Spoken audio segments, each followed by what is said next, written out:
Fala pessoal, tudo bem com vocês? Continuando nossa série aqui, né, com o vídeo 2 do CSS Flexbox, que a gente está reagindo aqui ao curso do Dev Samurai.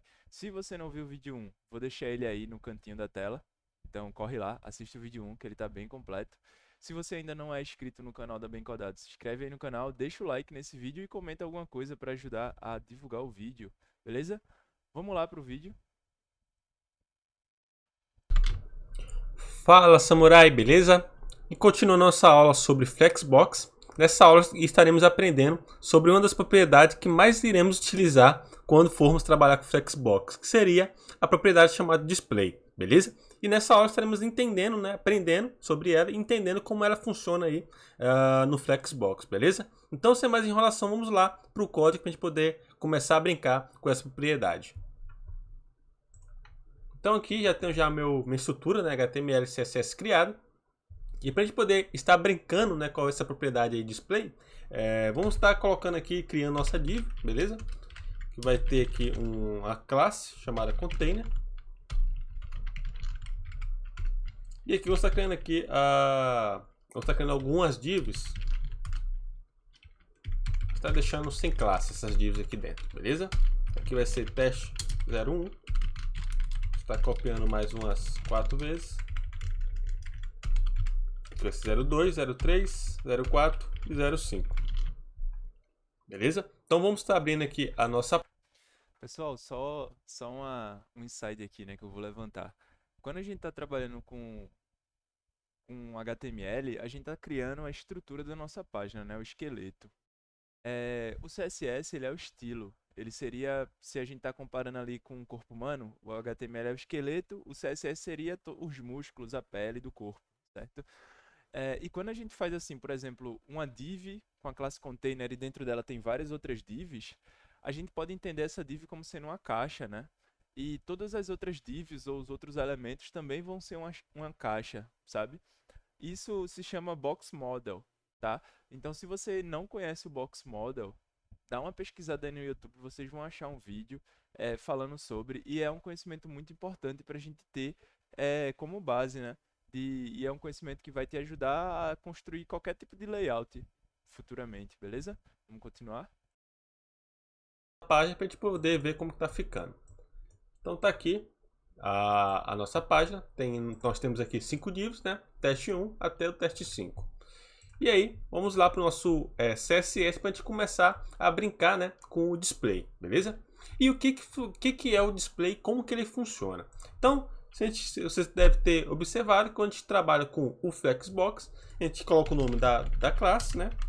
E a gente coloca a propriedade chamada display e aqui atribuímos o display flex. O que seria esse display com esse valor, né, flex? Quando a gente faz isso, a gente está falando para a nossa página, né, ou seja, para o navegador, que ele vai renderizar a nossa página, que a nossa div container agora ela vai ser, né, uma div que a gente chama, né, de um flex container, ou seja, vai ser um bloco, beleza? Que ele vai ser flexível. E na linguagem do Flexbox a gente fala que o container vai ser um flex container, beleza?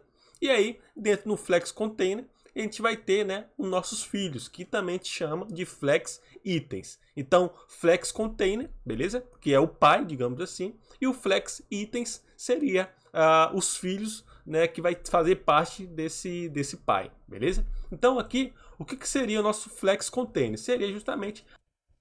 Então é isso, pessoal. Quando a gente tem uma div pai, que seria essa div com a classe container, e a gente atribui a ela o display flex, a gente transforma essa div, esse container, num elemento flexível, certo? E todos os filhos que estão dentro desse elemento, por exemplo, todas essas divs do teste 01 até o teste 05, são flex items, que são itens flexíveis que estão dentro do elemento que está com o container flex definido, certo? E com isso a gente consegue fazer com que esses filhos se posicionem onde a gente quiser ali dentro do elemento pai, que seria a div com a classe container, beleza? Vamos continuar? A nossa div aqui com a nossa classe container, beleza? E a nosso flexit seria justamente as divs que compõem o nosso container, beleza? Então seria justamente isso. E aí vamos estar brincando aqui agora. A gente colocou, né, display flex aqui no container. Vamos estar colocando agora, pegando as nossas divs. E vamos estar colocando uma largura de 300 pixels. Beleza? Vamos estar colocando aqui agora um background color, vai ser um laranja. Beleza? Vamos deixar assim por enquanto. E vamos ver como vai ficar a nossa página. Então tá aqui. E aí vocês podem ter notado uma diferença aqui. Que quando a gente não colocou o display flex aqui no nosso container, os nossos elementos estavam um embaixo do outro, beleza? Então se eu vir aqui agora e tirar, vou deixar comentado. Então, ou seja, nossos elementos ficou um embaixo do outro, beleza? Então aqui ele está em colunas. E se a gente ativar o display flex no container, ou seja, no flex. Pessoal, por que isso acontece, né? Da gente sem o display flex ter os elementos um abaixo do outro. No caso das divs, né? Acontece porque a div, o elemento div, ele é um elemento que ocupa uma linha inteira. Então, no padrão, por default, a gente não conseguiria, sem o display flex, colocar uma div ao lado do outro. Assim, até conseguiria. A gente poderia usar o float ou outras propriedades. Mas o padrão é uma div ficar ocupando a linha inteira. Por isso que estava uma abaixo da outra. E quando ele ativa aqui no container o display flex, por padrão, ele vai fazer com que os elementos que estão dentro do item que recebeu o display flex, né, do container, fiquem um ao lado do outro, né? A direção padrão do flex é a direção em linha, um ao lado do outro, alinhado, né, em linha. E daí a gente pode mudar isso com a propriedade flex direction. Se a gente quiser que fique um item abaixo do outro, mesmo usando flex, a gente vai definir o display como flex e definir o flex direction para column, para mandar os elementos ficarem um abaixo do outro. Certo? Vamos continuar? Container, ele vai ficar um do lado do outro. Por que isso acontece? Porque o flex aqui, o nosso display flex, quando a gente coloca essa propriedade aqui, o que acontece?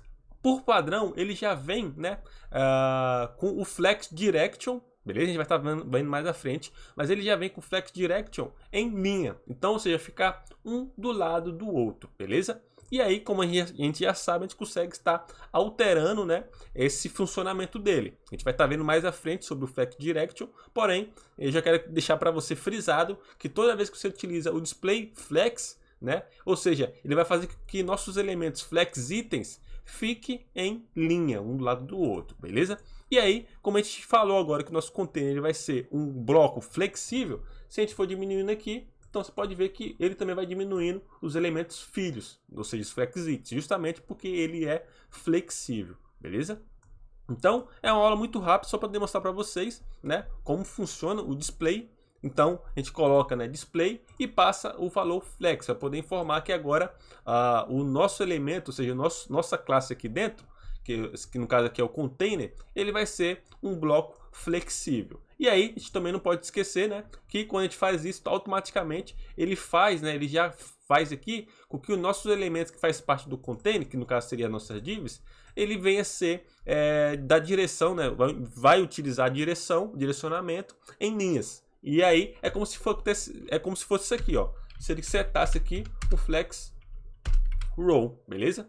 E aí se a gente for vir aqui agora e recarregar, não vai ter nenhuma alteração, porque por padrão ele já vem dessa maneira, beleza? Ou seja, vem com flex direction do tipo row, beleza? Então é uma aula bem rápida só para demonstrar para vocês o funcionamento, né, sobre o display. E aí nas próximas aulas estaremos aprendendo, né, algumas outras propriedades que trabalham em conjunto com essa propriedade display flex, beleza? Então desde já, muito obrigado, um forte abraço e te vejo nas próximas aulas. É isso, pessoal. Essa aula foi bem curta, realmente. Ela era mais para explicar o funcionamento do display flex e as regras, né, que ele vai trazer. Como, por exemplo, quando a gente define o display flex, automaticamente o flex direction já vira row. Então, se a gente quer que o display flex aconteça, mas os elementos filhos fiquem um abaixo do outro, a gente tem que mudar o valor padrão do flex direction para column, para manter um abaixo do outro, certo? Se você ainda não viu o primeiro vídeo, que tem bem mais detalhes e tal, eu explico muita coisa lá, ele vai estar aí no cantinho. Se inscreve no canal, deixa o like, comenta, compartilha essa playlist de Flexbox com seus amigos, porque é algo muito importante para a gente se ter quando está trabalhando com construção de layout, né, com desenvolvimento web, beleza? Eu vou sempre estar trazendo esses vídeos aí, é, e daí conforme o tempo, né, vai permitindo. Espero que vocês gostem. E é isso, até a próxima, pessoal. Valeu!